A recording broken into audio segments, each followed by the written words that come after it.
సత్యాగ్రహం అంటే భోజనం చేయడు, నీళ్ళు తాగడు, మాకు స్వాతంత్రం కావాలని కొన్ని దినాలు అలా ఉపవాసం ఉండి సత్యాగ్రహం చేసి కూర్చున్నాడు. ఎదురు మాట్లాడు. ఒకవేళ తెల్లోడు వచ్చి చెంప మీద కొట్టాడా, ఇదిగో ఎడమ చెంప ఇక్కడ కూడా కొట్టు అంటాడు.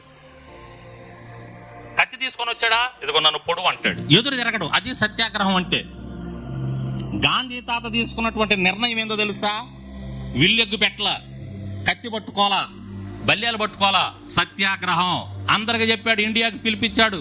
భారతీయులారా సత్యాగ్రహం పాటించండి, ఎవరైనా మిమ్మల్ని కొడుతున్నారా ఎదురు తిరగొద్దు, కొట్టించుకోండి. అదే సత్యాగ్రహం. ఇంతకైనా ఆయన ఇది ఎక్కడి నుంచి వచ్చింది అంటే ఆయన బైబిల్ చదివి బైబిల్లో నుంచి తీసుకున్నాడు. అది స్తోత్రం చెప్పండి. బైబిల్లో యేసయ్య చెప్పాడు, నిన్ను కుడి చెంప మీద కొడితే ఎడమ చెంప తిప్పు అన్నాడు. మత్తయి సువార్త 5, 6, 7 అధ్యాయాలు కొండ మీద ప్రసంగం. ఆయన చదివేవాడంట, కొండ మీద ప్రసంగం పదే చదివేవాడంట.